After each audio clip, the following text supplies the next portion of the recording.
Woodlands Winners, back for another week. We can nearly call this jet lag, Husey. I think we're both starting to travel okay, but welcome back to Aussie, mate. Yeah, Cobber, afternoon. Welcome home. Yeah, this time last week, mate, I was on the plane home, mate. I've got to say, it's taken a few days to get the old body clock back to normal. Yeah, it is probably the only downside, I think, to the VDM. Other than that, I want more people to experience it because it's a hell of a trip. You get to meet lifelong friends and get to see some beautiful countryside. That where you and I did that last video at the bottom of the Estonia Mountains. It's just breathtaking, isn't it? It's a beautiful place to wake up in the mornings.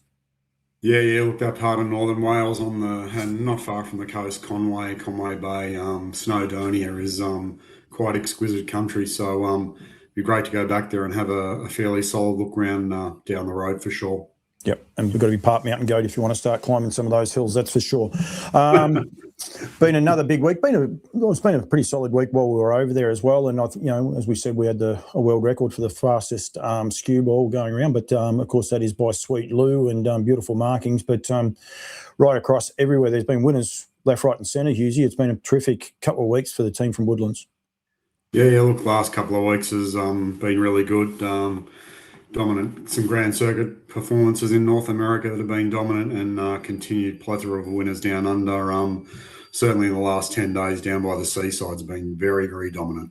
Yeah, leaving winners everywhere. And you've got an interesting one to showcase there. We're going to start off. You went back to Tassie. As soon as you got back at Tassie on Sunday and got to see a very, very impressive lather up filly stepping out for Geordie Chibnall and Mitchell Frost, mate, as well, which is this horse has got a bit of a future, I think, stolen one.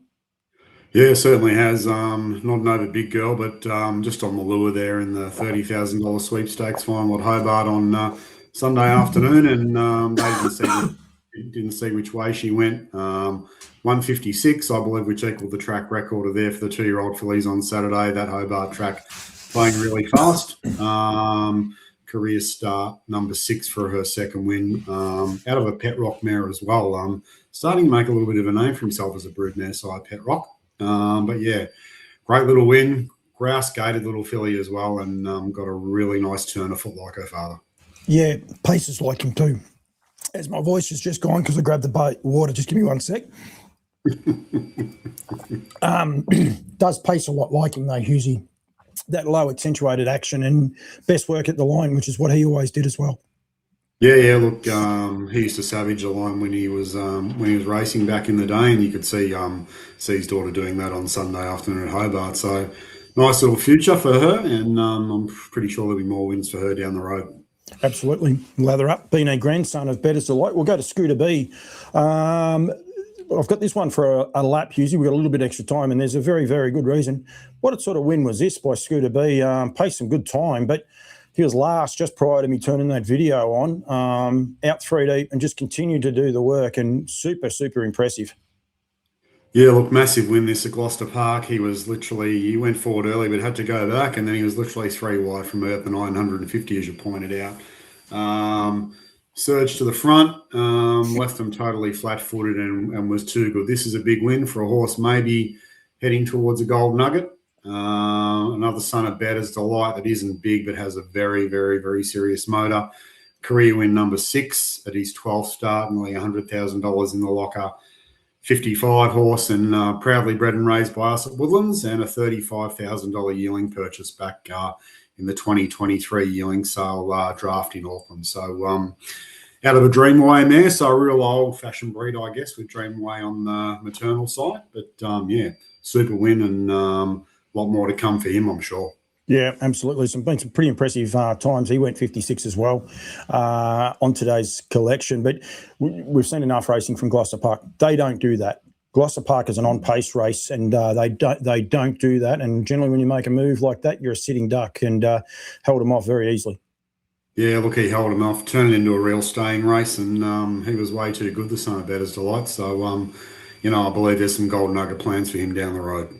We'll stick with him for 1 second, or not with him, with Gloucester Park though, but as well with Magnificent Storm bringing up his 50th win on the same night. I think it was actually the race prior to that, being a son of American Ideal.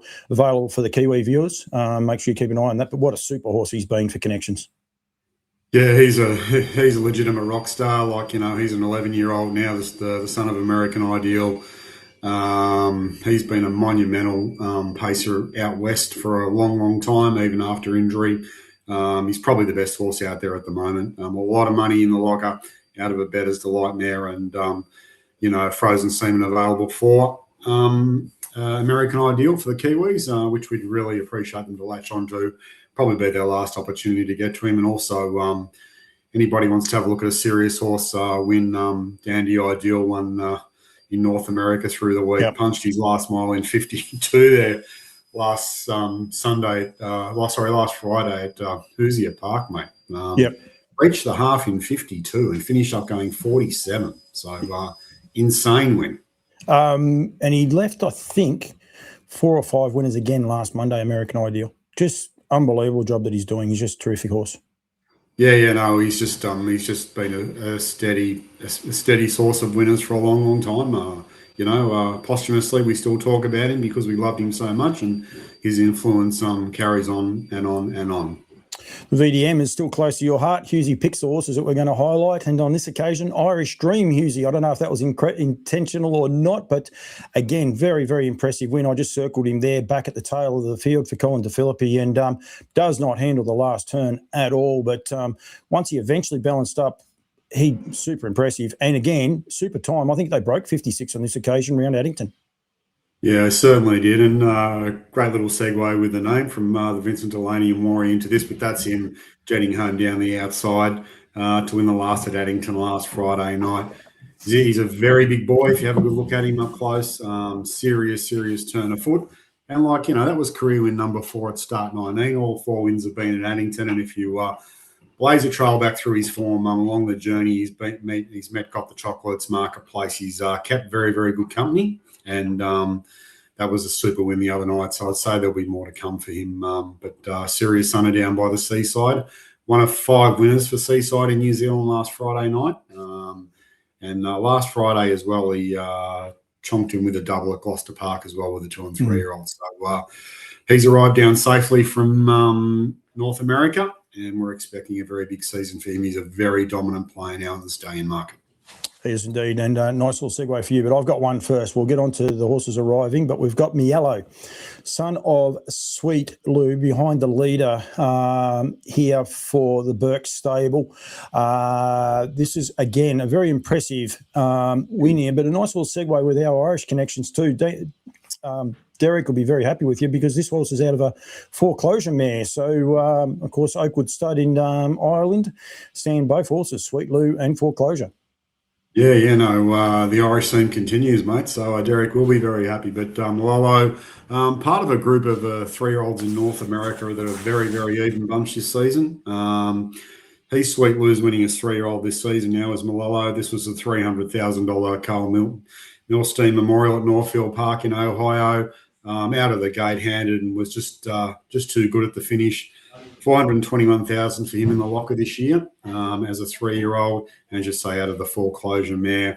But Foreclosure stands in Ireland, so a super win. As I said, he was very luckless in the Adios, and he soldiers on now to some of the bigger and better races for 3-year-olds down the road, including the Breeders' Crown in the not too distant future. That 50.4, that's a half-mile track as well, Northfield, isn't it? So I mean, it's a pretty impressive time. Yeah, no, that is a super quick time on that particular track, and congratulations to him for getting a breakthrough in as I say, what is a very, very even crop of 3-year-olds. We said there before about the being on the plane, and if you like, getting ready to come down under. A little bit of news about Sweet Lou. That's why we left him probably there to last, but he will be coming. He's just not on the first flight of stallions to come out.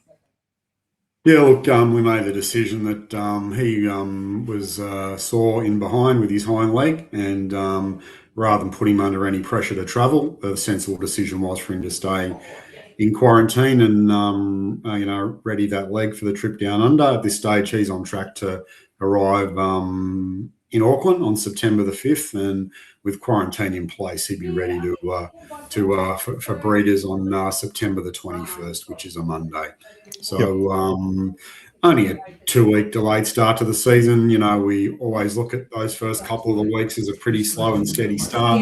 Last year, Lou only bred 7 or 8 mares in the first fortnight of the last season. So he will certainly be willing and able to make up those early breeds very quickly, given his high fertility. So on farm around about September 20th, with a view to going on the 21st. No, absolutely. As the wife just tried to photobomb me, she doesn't like being on camera either, mate. So she did retract pretty quickly when she realised we were recording. they go backwards, mate. The Stallion prices are out, and you can see them there on the camera. The New Zealand horses are plus GST, and the Australian ones are including GST. So all horses are there. Sweet Lou, pretty close to fully booked in Australia. Yeah, no, he's done, mate. So, yeah, he's done with a wait list. We're navigating that all at the moment. So, we're touching base, and the majority of people are holding their bookings as we expected. Down by the seaside, probably now into triple figures in Australia. There's been a bit of a rush on him since I've returned from overseas, which, you know, should be expected. Second on the 2-year-old list in Australia, second on the 3-year-old list in Australia now. Behind Better's Delight, and just relentless with the winners he's getting now, and obviously a very dominant player in North America. So Leather Up's building a little brand, and old mate Better's Delight looks as though he'll cover 50 or 60 in Australia. Yeah, Leather Up's a one for mine, 4,000, just amazing value.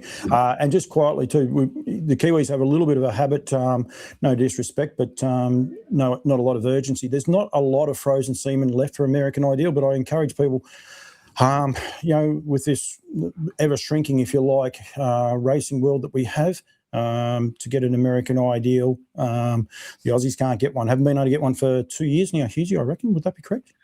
Yeah, no, he passed away in 2024. So, we had the one season of Frozen, and obviously none here last year, and obviously none this year as well. So they had one grab with him with Frozen. There's not a lot of them. I saw one, an American Ideal, back in late July. That'll probably be at the yearling sales in Australia. So there's a great opportunity there, but, you know, not many of them. The Kiwi should seriously be taking advantage of that. He's left Stallions, he's left mares, he's done the whole box and dice. He's huge value, especially $6,000 plus GST, pay on live file. So huge opportunity for people. Mate, thank you. Anyone wants any more information, get in touch with yourself, Cam Grant, Stacey White, or the team at woodlandstud.co.nz, Tony Grayland. Everyone else's name is there as well on that. So get in touch with any of the guys, but you're well and truly available for phone calls, or you'll be getting out and about a bit as well, I'd imagine. Yeah, and I'm just reacquainted myself with my family for a few days, and we'll be back on the road. We'll head out west next week, which will be good, or late next week, sorry. And we're always available. The phone is it's ringing pretty solid at the moment, which is good signs for us. Mate, looking forward to the season commencing on September the 7th. And just a reminder, Sweet Lou will be in the wheelhouse around about September 21. Yep, and the other one too, anyone down south. I think there's some good racing this weekend. Cam Grant is down there. Saw a picture with him in his shorts, which is a scary sight in itself, but it was great to see the young man down there. So if you're in New Zealand and you want to catch up with him, especially the viewers down south, give Cam a call as well. Hughesy, thank you very much, mate. Thanks very much, mate. Certainly give him a call. At least he wasn't wearing the pink salmon shorts, mate. So, yeah. Yeah, I know. I was worried. They look like rugby ones, but the legs don't match a rugby player's legs. But anyway, we'll leave him alone at that. We won't pick on him too much, will we? That's a solid drive-by. Hopefully next week you can catch up with the Kiwis, mate. Get Stacey and Cam on the show, mate. That'd be great. We'll see how we go. Thanks, Hughesy. Thanks, Gobber.